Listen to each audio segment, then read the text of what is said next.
Chilling tales for dark nights.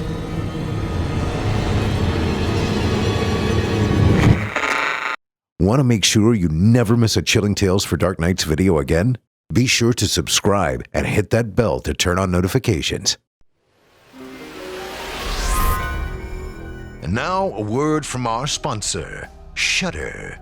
They call it the Netflix of horror, and there's a reason for that. If you're a fan of horror and you want to browse and stream and binge on the best horror, thriller, and supernatural movies, series, and originals, Shudder is for you.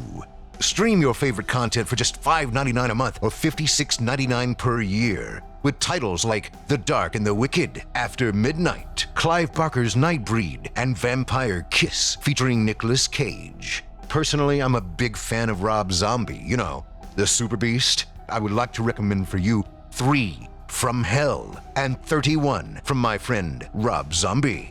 Get started streaming the best horror, thriller, and supernatural content. Shudder's expertly curated collection includes must-see titles like Color Out of Space, Host, the Mortuary Collections, plus all the best horror documentaries and the hit Creepshow TV series from executive producer Greg Nicotero of The Walking Dead. Try Shudder free for 30 days. Go to Shudder.com and use promo code CTDN. That's SHUDDER.com and use promo code CTDN. You'll be glad you did.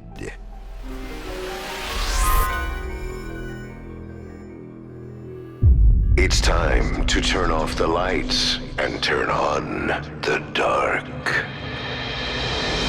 Chilling tales for dark nights.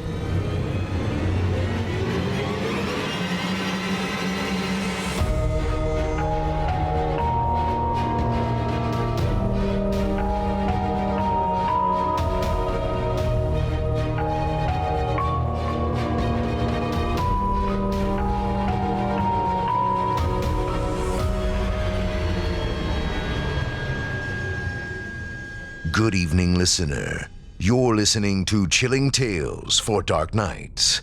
On tonight's program, we invite you to leave behind your safe reality and descend with us into the frightening depths of the most terrifying imaginations with audio adaptations of 2 rounds of frightening fiction about troublemaking teens and forest-lurking fiends.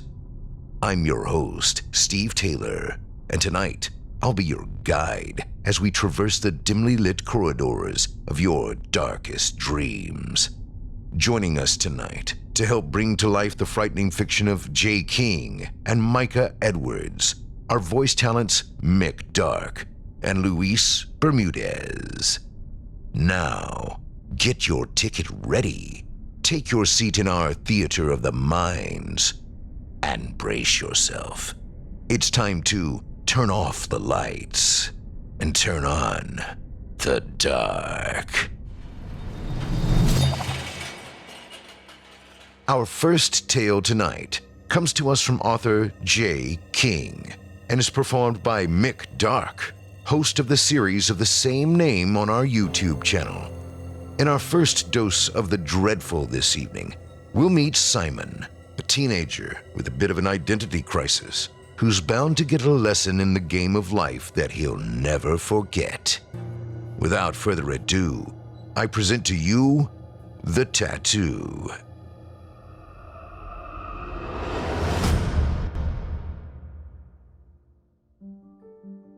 Like most teenage boys, I believed that I was a wolf, not a sheep. And like most teenage boys, I was wrong. I was very much a follower. Specifically a follower of Daniel Lawman. Daniel Lawman was the coolest boy in school. Handsome, charming, and effortlessly intelligent. I ached to be someone like him. But along with everyone else, all I could hope for was the occasional crumb of his attention. I was not a stupid kid, and I often did well at school, but I'm embarrassed to admit that for the longest time, the moment I recalled with the most pride was the day that I made Daniel laugh. I don't remember what the joke was, but the whole class laughed and I got a detention because of it. I didn't realize that I had caught Daniel's attention until that afternoon. We were in the locker rooms, getting changed for PE, when out of the blue he came up behind me and he punched me on the shoulder. Great one this morning, Simon. He grinned. Killed it. I stared at him, open mouth, willing myself to say something, to say anything. The best achievement was a stuttered, "Thanks." He tapped a finger at me. You should be a comedian. And then I found out just how much of an impression my joke had made when he suddenly decided to share with me his secret. He glanced around to make sure no one was watching, and then, turning slightly to the side, lifted his shirt. Check this out, he said, smirking. On his ribcage was a tattoo, a red eagle, wings wide, claws dripping blood. Hideously cliched, I now realize, but at the time it was the coolest and most beautiful thing I'd ever seen. "Where did you get that?" I breathed. "And how? Don't you have to be 18 to get a tattoo?" Daniel shrugged. My cousin Steve did it. He's a great artist. He pulled his shirt back down, tucking it into his trousers. I got it as an early birthday present. He laughed. 2 years early. He offered me a charming grin and a wink. Hey, don't tell anyone, yeah? I don't want to get Steve into trouble. I nodded with enthusiasm. For the first time in my life, I felt part of an exclusive club. One of the few people who knew something intimately private about Daniel Lawman. To be honest, that was pretty much the entirety of my relationship with Daniel. He rarely spoke to me after that, and I don't think I ever made him laugh again. But it didn't matter. I always would have that moment in the changing rooms, that instance of trust. And the sight of that tattoo. God, I dreamt about it. I sketched it endlessly, wishing that it was on my skin. Whether it was the design itself or my association with the boy who had it, I don't suppose I'll ever know. But I wanted it. I needed it. I would stare at myself in the mirror and feel that I looked incomplete. Because my skin was unmarked and boring, with a dull patch on my ribcage where a red eagle should be. I resolved to get one too, and I was sure that I couldn't wait 2 years to do so. I probed tattoo forums, asking whether anyone knew of an artist who might be a little flexible regarding the age of their clients. I tried to be as delicate as possible, of course, framing my questions as a general curiosity rather than an actual search. But I guess I wasn't careful enough. "You want to see Jack," said the message. "He'll do you." Then underneath, a phone number. Nothing else. The number was a landline I saw rather than a mobile, so I called it the next day. My heart pounded as it rang, and I found myself hoping that maybe no one would pick up. Then there was a click. Hello? The word was drawn out, almost sarcastic, and the voice was high and a little whiny. I tried to speak, coughed instead, and then managed to get my words out. Hi. I was told you do tattoos," Oh, yes. came the reply. I do indeed. Would you like one? Jack, assuming that's who I was talking to, sounded delighted at the prospect and also somewhat patronizing, like an old woman offering a sweet to a child. Yes," I said. "I'm after a red eagle." Jack cut me off. You can give me the details when you get here. Is tomorrow acceptable? I nodded and realized that was stupid and managed a week. "Yes," Excellent. cried Jack. Bring your sweetness here tomorrow at 7 o'clock sharp. He gave me an address in town. It was not an area I would have ever wanted to go to on my own. Also, my sweetness? But I wanted that tattoo.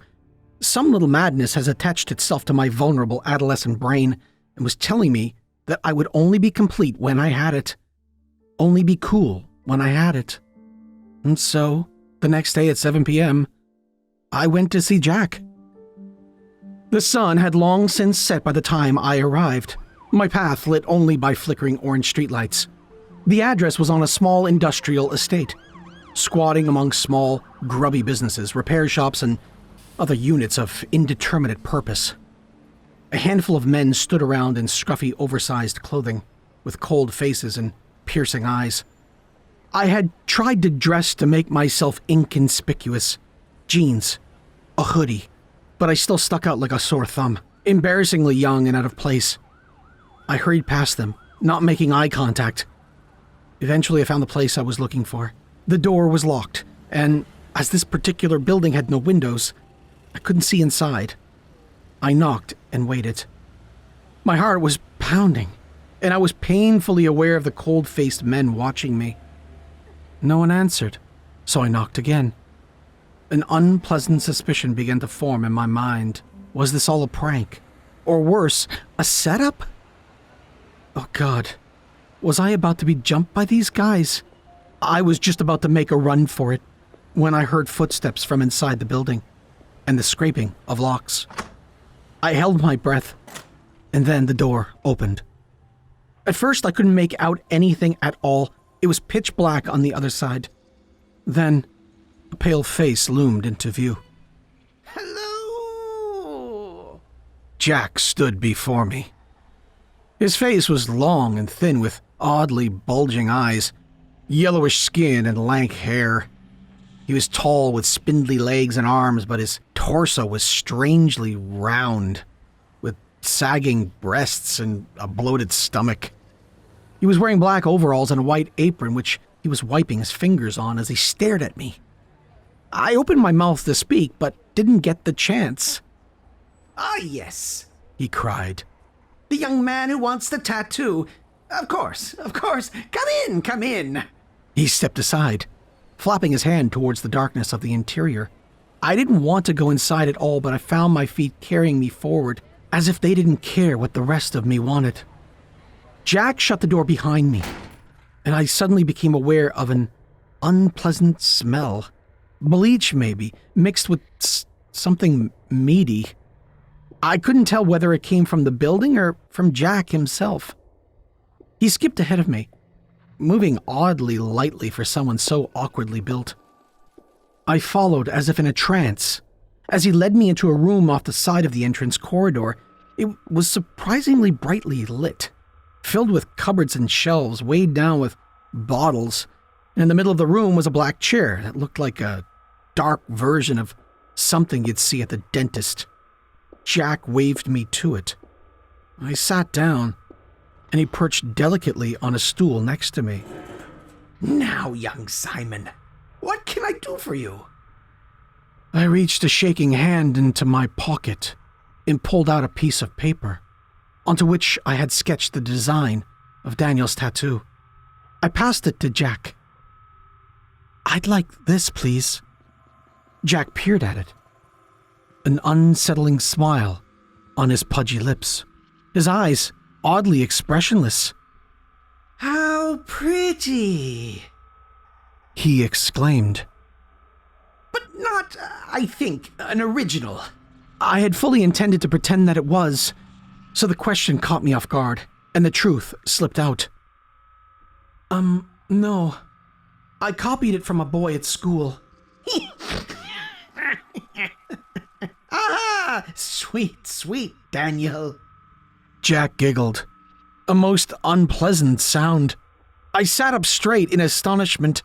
"You know Daniel?" Why, of course, my love. chuckled the man. I was the one who gave him this pretty picture. So Daniel had lied to me when he said his cousin had done the tattoo for him. I struggled to think of him coming to this place, sitting in this chair. It was strange to imagine the effortlessly cool Daniel in this creepy dump. However, I was also pleased. If Jack really had done Daniel's tattoo, then I could expect mine to look exactly the same. I pulled up my shirt and pressed my hand to my rib cage. "I'd like it here, please." Jack's head snapped up, and he stared at my exposed skin. His mouth was slightly open, his eyes wide, but his face was bizarrely still, his expression unreadable. Then he snapped into a smile and looked up at me. Of course! I lay back on the chair and shifted slightly to my side as Jack got up and moved around the room, picking items off of shelves, though I couldn't see what. I let my eyes wander, feeling nervous and excited. There was a clinking of bottles somewhere behind me. You know this is a painful procedure, yes? Inquired Jack. I replied that I did. Good. Good. Then perhaps a little something for the pain? I was about to ask what he intended when two things occurred to me. The first was that I couldn't see anything in the room that looked like a tattoo machine. And the other was that Jack had known my name without me telling him. And then Jack stepped quickly up beside the chair and pressed a mask down upon my face, covering my mouth and nose. I struggled, but he held me down without difficulty, leaning down to stare into my eyes. Easy now, my love. You get what you came for. As I slipped into unconsciousness, he added, And I'll make sure you get home in one piece. Mostly. Several hours later, I finally found myself back to consciousness. I remembered fevered dreams of horrible sounds, slicing, screams maybe, an awful image of Jack standing over me with blood on his face, whilst he chewed on a pale sliver of something. He was staring into my eyes as he did so, his pupils impossibly big in the bright room. I was lying on my bed, in my room. I tried desperately to remember how I'd got there, but I couldn't recall anything. Dawn was breaking outside the window and my bedside clock announced that it was morning, still a few hours before I needed to be at school.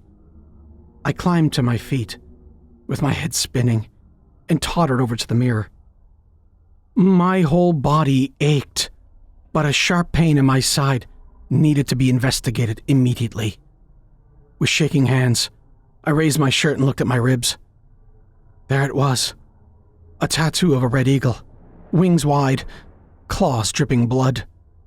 As shallow as it may seem, I was so delighted at the sight of it that the confusing events of the night before were purged from my mind.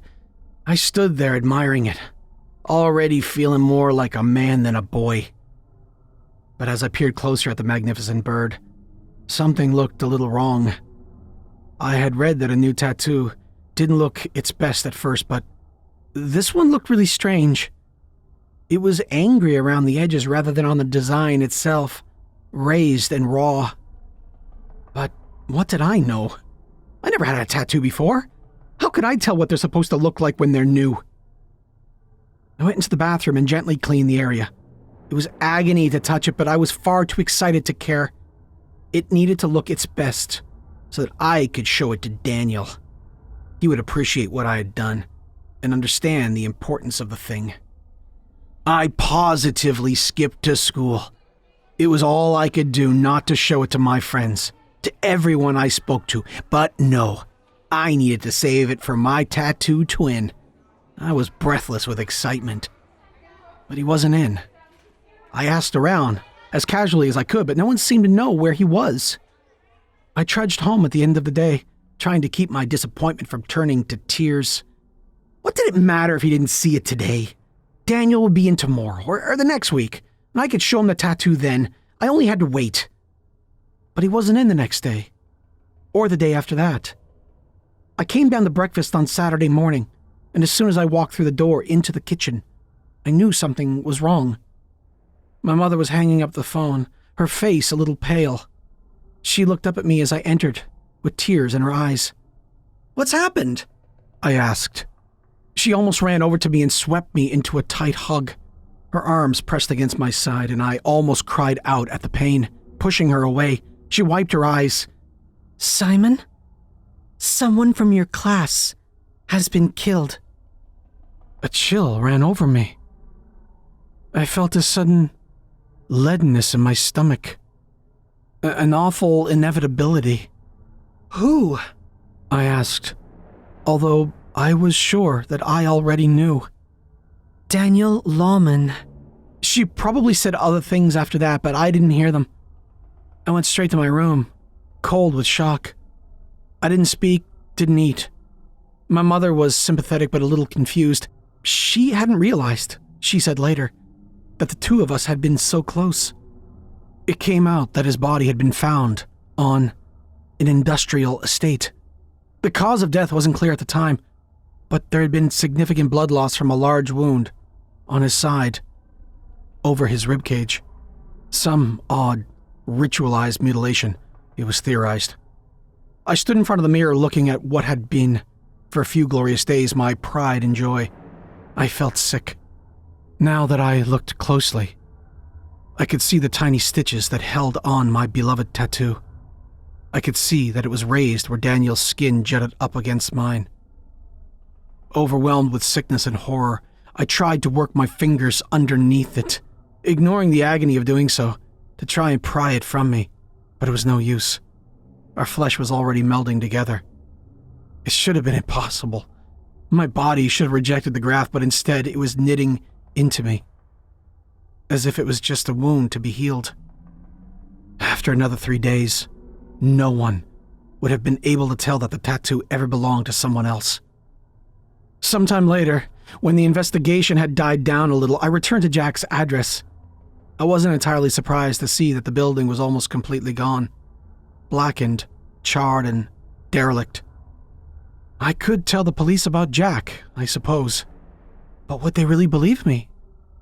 My wild story of how I ended up with Daniel Lawman's tattoo on my body? Maybe. Maybe not. But mostly I feared that someone will see it and end up with a burning desire for it like I did. But they'll find Jack and ask for an exact copy. And then he'll come for me and pass on his Red Eagle tattoo to the next customer.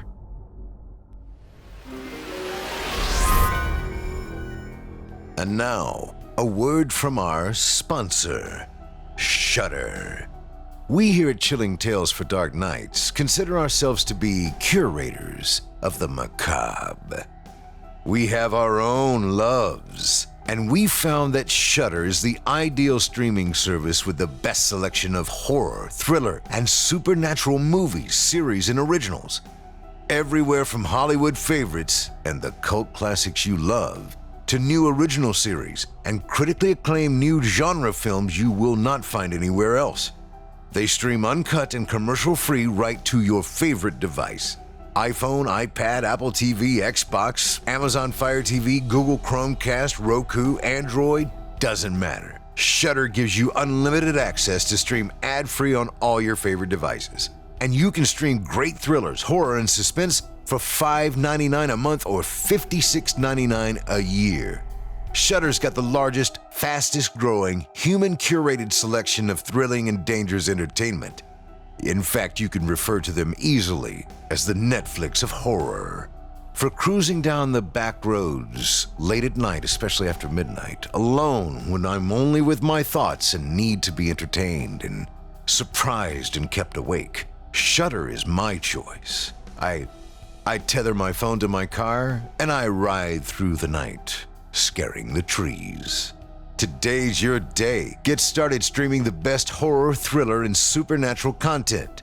Shudder's expertly curated collection includes must-see titles like Color Out of Space, Host, the Mortuary collections, plus the all-new best horror documentaries and the hit Creepshow TV series from executive producer Greg Nicotero of The Walking Dead.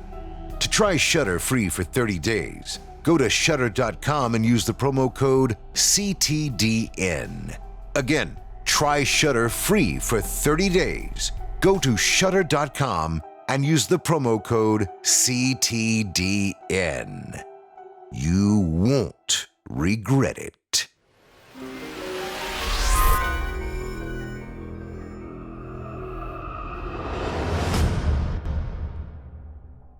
I hope you enjoyed The Tattoo, as written by Jay King and performed by Mick Dark.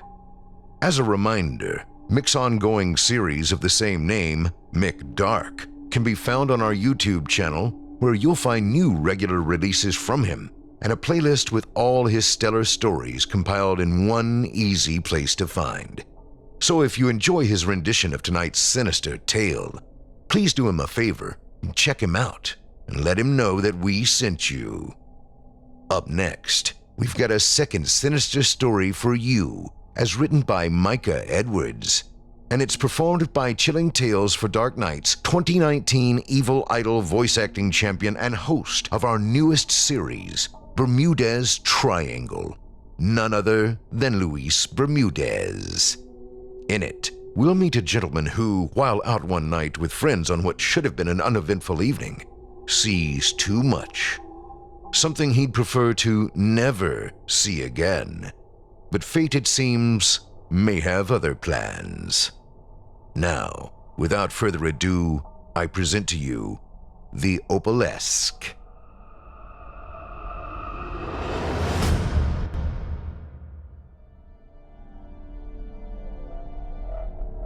I don't know exactly how this story started. It was already in motion well before I became aware of it. My involvement in it began with Christian and Philip. Christian, who was always late, and Philip, who was always early. These two were part of our same friend group, but as you might expect, they often passed like ships in the night. It was even a joke that they were the same person, like Clark Kent and Superman, and that's why you never saw them in the same room together. Obviously, they weren't, and in fact, we routinely hung out with both of them at the same time. But if either of them brought that up, we'd just accuse one or the other of being a paid actor hired to throw us off the scent. So, the night of the dinner party, the night of the attacks, it wasn't any surprise to anyone that we were several hours in and Christian wasn't there yet. Nor was it any particular surprise when Philip announced that he had an early morning ahead of him and was heading home. He was always the first one to tap out of any social gathering. It was really convenient, honestly. He clearly felt no social stigma about declaring that he'd had enough, and it freed the rest of us up to leave whenever without being the one who bailed out early. Phil said his goodbyes, and then it was just the five of us. Me, Hamish, and Charlene, and Silvio and Abram. No one there was the kind to make me feel like a fifth wheel, but I definitely knew that I was the only one there not coupled up. I was just thinking that maybe I should call it an early night and follow Phil out the door when Christian showed up. He entered with his usual gusto, banging open the door and loudly declaring, "Now it's a party! Friends, you won't believe what I found." "Is it a watch?" Silvio asked pointedly. "We finished the dinner party over an hour ago." "Ah, you only finished the dinner part. Now we're at the party bit. Anyway, we both know you didn't set a place for me." It was true. Silvio and Abram had not. We would have made room for Christian at the table if he'd been there on time, of course, and certainly he would have gotten food, but there really hadn't been many leftovers as it was. We all knew he was never going to be there to eat it.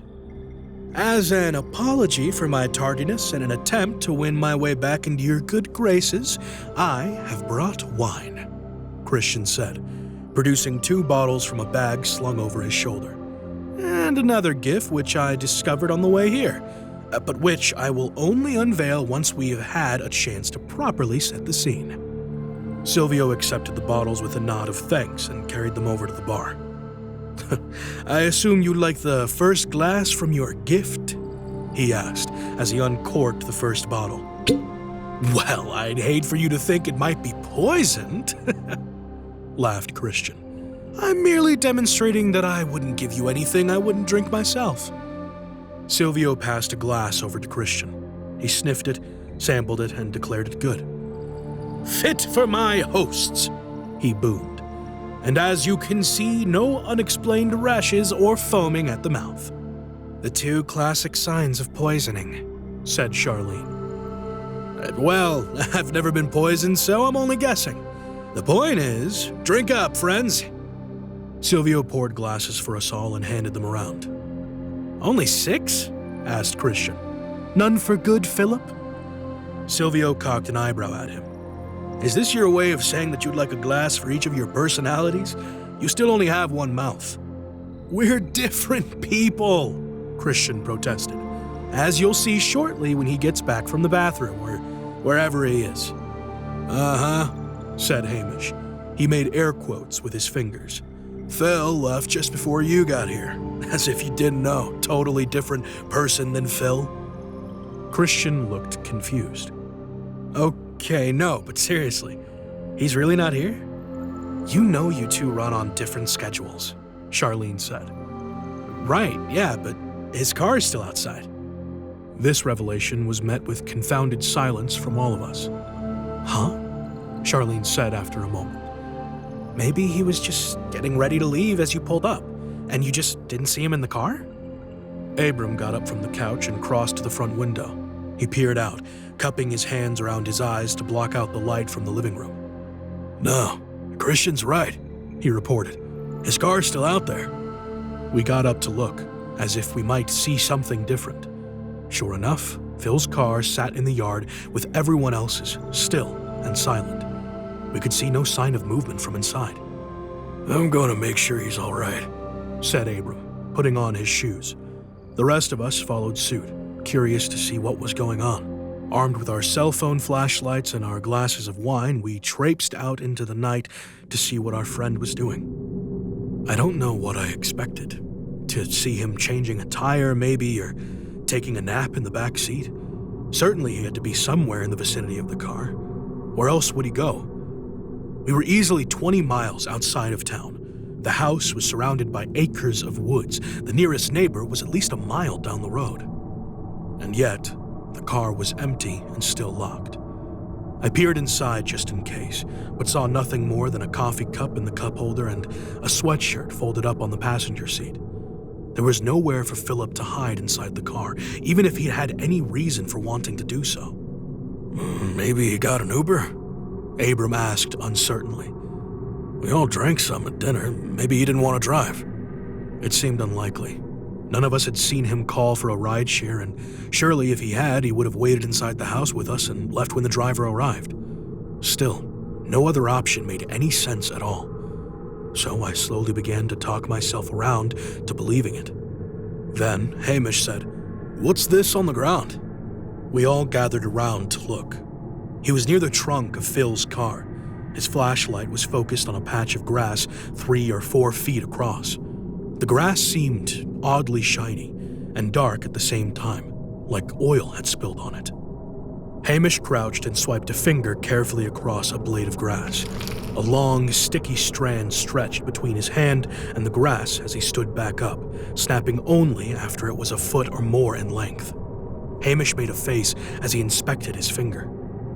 Ugh, that's gross. It feels like snot. Disgusting, Hamish, said Charlene, but his attention was still focused on his finger. He rubbed it against his thumb, then sniffed it.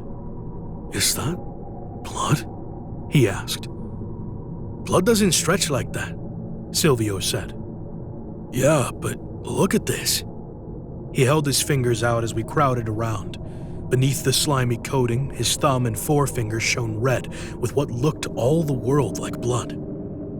But what would it be from? Abram asked. We all shone our lights around, looking for the source of the blood and goo. Silvio gasped. Phil's under the car! Phil, are you all right? He knelt. An instant later, he screamed, falling over backwards and scrambling to get away. Silvio, what is it? Abram demanded, but I had already seen what he had seen. Phil's hand was sticking out from under the car, but Phil was not under there. The hand ended halfway down the forearm in a ragged, bloody stump. The severed end glistened with a thick, gelatinous goo. The rest of Phil's body was nowhere to be seen. The next few minutes were chaotic. There was shouting, screaming, and running. We all went for the house, which was good because it kept us together, but we were definitely in each other's way. I've never truly understood panic, as I did in that moment. I knew what to do, knew that I should be calm, but that tiny detached part of me could only watch as I fled like a frightened animal. I got myself back under control once I was inside, and there was a wall between me and whatever had happened outside. I called the police and told them what we'd found. They assured me that the house was the safest place to be and recommended that we all stay together for safety until they got there. Lock the doors, they said, as if we hadn't done that the instant that Abram's heels had crossed the threshold. "Okay, the police are coming," I told everyone as I hung up. They'd obviously all been listening to my half of the conversation anyway, but I felt the need to say something. "They'll be here soon." "How soon is soon?" asked Silvio, his voice rising. "Someone murdered Philip. They cut him up, and we never heard anything." Abram pulled Silvio close and held him as he shook. "It'll be okay. We've just got to sit tight. We'll be out of this soon." "Philip won't," Silvio sobbed. No one had any response to that. We all just listened to Silvio cry. Hamish crossed to the fireplace and picked up a poker. He looked at us almost sheepishly. "Better than not being armed at all," he said. Charlene cast a doubtful eye over the remaining implements, an ash shovel and a brush. "I'll just stand behind you then." "Are the windows locked?" Christian asked. "How about the back door?" "I think so," Abram said. "They should be." "I'll go check," said Christian and left the room. We heard him moving around, followed by a sudden shout of surprise. "Christian!" I shouted, leaping to my feet, but he was already hurrying back into the room. His eyes were wide. "This is nuts, but I swear I just saw Phil's face at the window," he said. "What if he's not dead?" "Someone tore his arm off," Charlene pointed out. "Yeah, but that's survivable. Look, I don't know. All I know is as I turned toward one of the windows, I saw a face staring in at me. I swear it was his.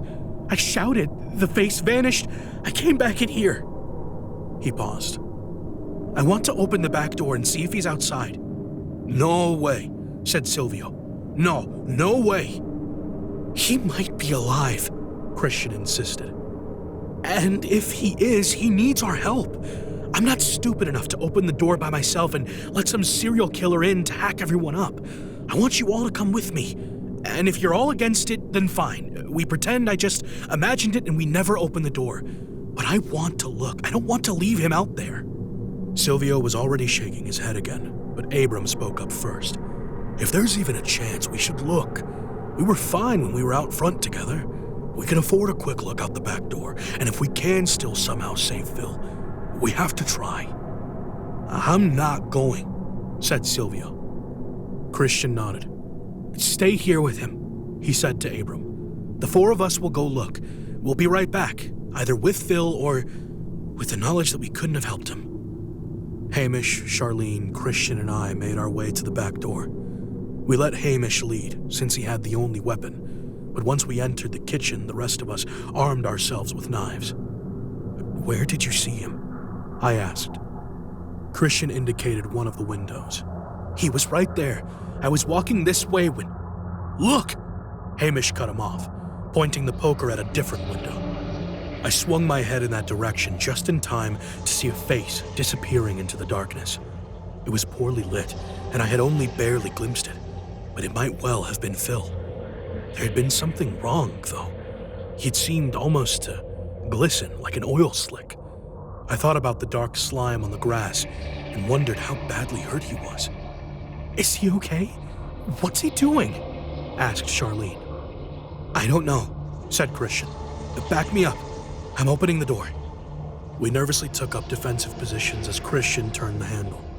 The door opened, letting in the cool night air. Outside was dark and quiet. Even the bugs seemed to have gone silent. "Phil?" Christian called, taking a step onto the back stoop. "Phil, say something if you need help." He paused and we all listened but heard nothing.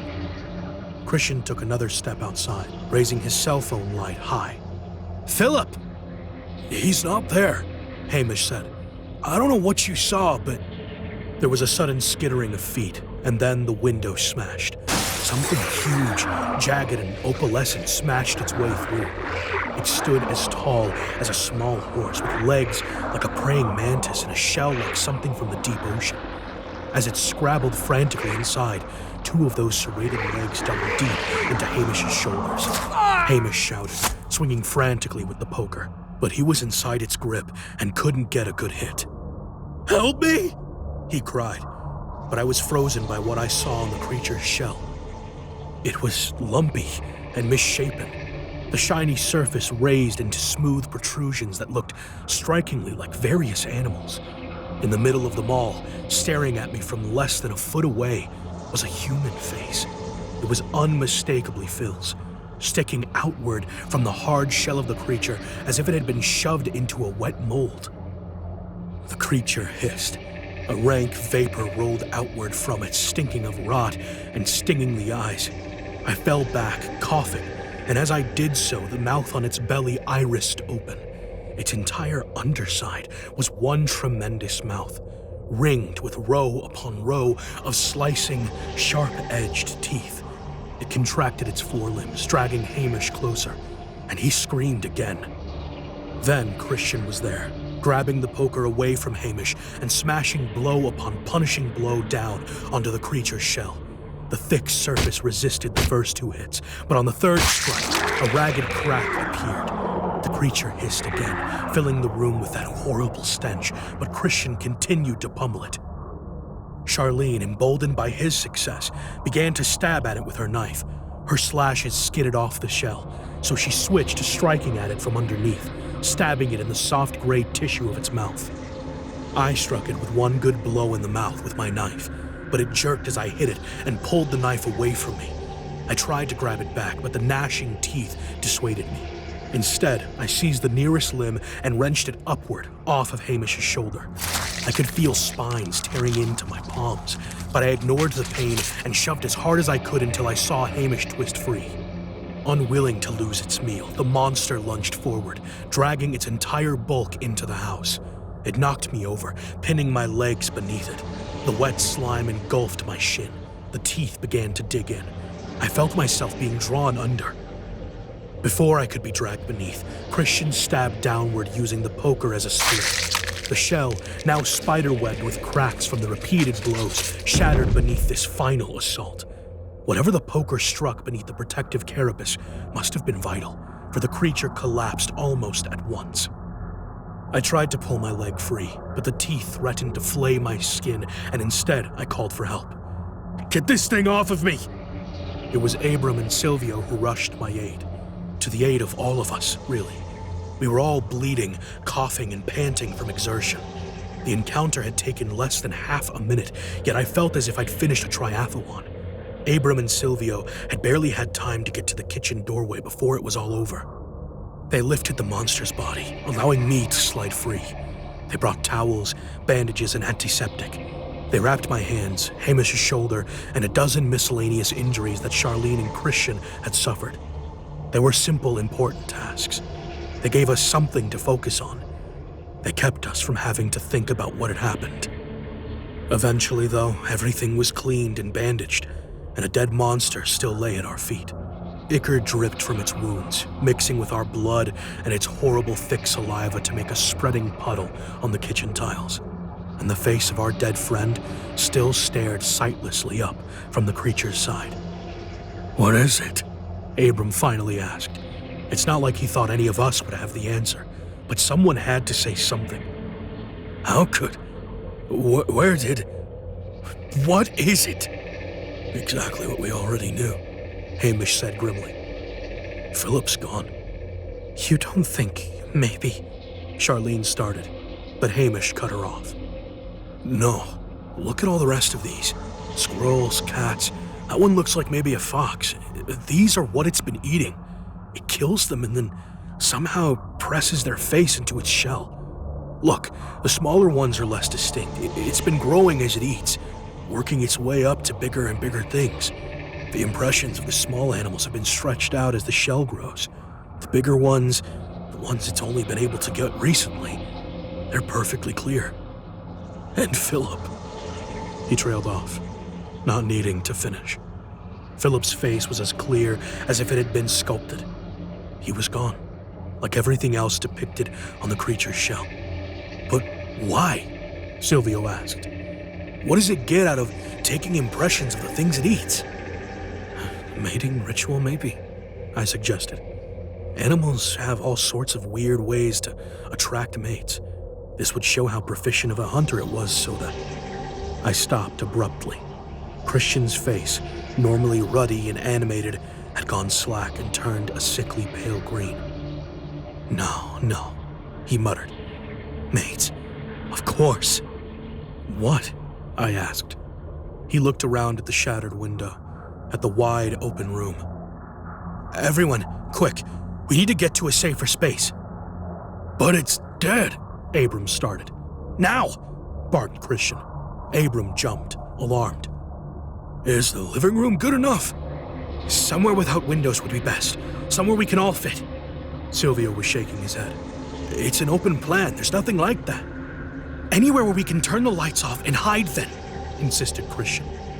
What's going on? I asked plaintively. I told you I found something on the way here. Come back to the living room. I'll show you. We all followed him in a tight herd. Christian retrieved the bag that had contained the wine and reached inside. He pulled out a smooth, gleaming white pearl, bigger than any fist. Oily rainbows flicked across its surface as he held it up for our inspection. Is that a pearl? Asked Silvio. I thought it was. Not a real one, obviously, but something manufactured, maybe. I found a cluster of them on the side of the road on the way here, nestled up against the trunk of a tree. I thought maybe they'd fallen off of a truck. There certainly wasn't anyone else around to claim them, so I took them. But we know now, don't we? They're not pearls. Christian walked over to the fireplace and set the pearl down on the bricks. Kneeling next to it, he raised the poker over his head and swung it downward, impacting the smooth sphere with a resounding crack. The pearl smashed open. A thick, gray liquid oozed out into the fireplace.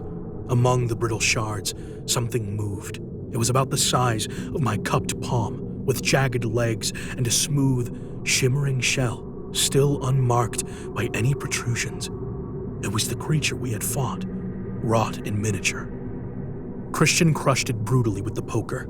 He grabbed his bag and upended it, dumping out 5 more spheres. Again and again, he brought the poker down, shattering the shells and destroying the tiny creatures within. Mates, he said in between blows, there's no such thing as one of something. Nothing's unique. Everything that lives breeds. We didn't find the only one. We just found the first. But you found its nest, I offered. I found a nest. What are the odds these are the only 6 eggs? And if these were laid in a clutch, the one that we killed, the full-grown one, probably had siblings too. He stood, his murderous work done, assuming that one was even full-grown. Just then, blue strobing lights washed through the room. Through the front door, we could see a police car outside. We need to get them in here, Christian said, striding to the front door. They have no idea of the danger they're As he opened the door, a creature took him in the left shoulder with a hooked forelimb. It spun him around and dragged him out backwards, dropping its bulk across his torso and driving him to the porch with a sickening snap. Christian's legs kicked twice and went still. I heard the confused shouts of the police, followed rapidly by gunshots. The creature on the porch jerked from repeated impacts before collapsing over what was left of Christian's body. Even as its life drained away, I could see the shell slowly rising, molding itself into the beginnings of a head-sized lump. There was a scream from outside. It was followed by more gunshots, then another scream, this one more intelligible. Get it off! Get it! Then, there was nothing. I would like to say that I made a considered plan, that I decided that the creatures outside were probably occupied and it would be safe to make a run for it. I would like to say that I urged my friends to join me. The truth of the matter is that something snapped in my mind, and I ran. I had seen too much that night, and all I wanted was to be somewhere I never had to see anything like it again. Hamish and Charlene ran with me, I know. I know this because I heard Charlene screaming Hamish's name, and Hamish simply screaming as something massive dragged him off into the night. I do not know if Charlene made it to her car. I don't know if Abram and Silvio were safe in their house. All I know is that I got to my car and floored it out of there, spitting chunks of dirt from the yard as the tires dug for traction. I hit the road and never looked back. I didn't stop until I was all the way back home, at which point I collapsed against my steering wheel and wept. I called, of course, once I was myself again. I tried all of their phones. I don't know what I would have said if they had answered, but it doesn't much matter, as none of them picked up. Abram, Silvio, Charlene, I know where they are. They're all out there somewhere in the woods, their faces pressed horribly against the inside of an opalescent shell.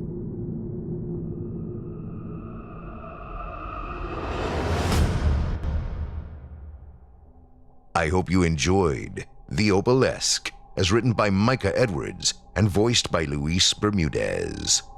If you enjoyed that performance, don't forget, you can hear more of Luis Bermudez via his new series, Bermudez Triangle, exclusively on our official YouTube channel, where you'll hear haunting new tales every month. If you check him out, be sure to give him a thumbs up and leave a kind word and tell him you heard him here on this program and that Steve sent you. It would mean a lot to me. Lastly, if you enjoyed The Opalesque and would love to read more from tonight's very talented feature author, Micah Edwards, you can support him by visiting simplyscarypodcast.com/Edwards. That's simplyscarypodcast.com/Edwards, spelled EDWARDS, and you'll be redirected to the author's Amazon profile, where you can buy his books today, including his collection of the many tales he's written over the years, entitled Fright Bites, as well as the many anthologies he's been featured in over the years. And again, if you enjoy what you read, don't forget to leave him a 5-star review and a kind word, and let him know you heard about him here on this show. Thanks so much for your support of this program and of tonight's featured author. It means more to us than you can imagine. And with that, our weekly descent into the depths has just about come to a close. But before we go, I'd like to take a moment to thank you for joining us for tonight's episode and remind you to take a moment to stop by our iTunes page and leave Chilling Tales for Dark Nights a 5-star review and a kind word, and follow us on Facebook, Twitter, and Instagram if you haven't already. And of course, subscribe to us on YouTube, where you can find an archive of our work going back to 2012. And consider signing up as a patron at our website, chillingtalesfordarknights.com, to show your support and get all of our content ad-free. I'm your host, Steve Taylor, and it's been a pleasure. Tune in again next week when we once again turn off the lights and turn on the dark. Sweet dreams, listener. Sweet dreams. Thanks for joining us. You've been listening to Chilling Tales for Dark Nights, a production of Chilling Entertainment and a proud member of the Simply Scary Podcasts Network. Visit simplyscarypodcast.com today to learn more about our network and our other amazing storytelling programs. Tonight's program was hosted by yours truly, Steve Taylor. Selected stories have been adapted with the kind permission of their respective authors. Original music provided by Luke Hodgkinson and Jesse Cornett. Sound design and final mixing and mastering by executive producer and director Craig Roshek. Logo by Craig Roshek. Got a scary tale of your own that you'd like performed? We take submissions. Email it to us today at submissions@chillingtalesfordarknights.com to have your terrifying tome considered for production in a future episode of this show. If you enjoyed what you heard on tonight's program and are joining us on your favorite podcast app, subscribe to us to be sure you never miss an episode, and leave us a 5-star review and a comment. Your feedback means a lot to us. You can also follow Chilling Tales for Dark Nights and yours truly on Facebook to connect anytime and get the latest updates on this and other programs and my channel. If you're listening on the Chilling Tales for Dark Nights YouTube channel, do us a favor and hit the subscribe button and the bell notification icon for CTFDN as well to get more spooky tales from me and the crew each and every week. And don't forget to hit that thumbs up button to tell us how we're doing and leave a kind word or a request. And don't forget to visit us at chillingtalesfordarknights.com and consider supporting the team by becoming a patron. In addition to helping us out, you'll get exclusive access to our audio archive and ad-free downloads of all your favorite stories, including those you've heard on this program. We'll be back next week with more terrifying tales to keep you up all night. But that's all right. Who needs sleep anyway?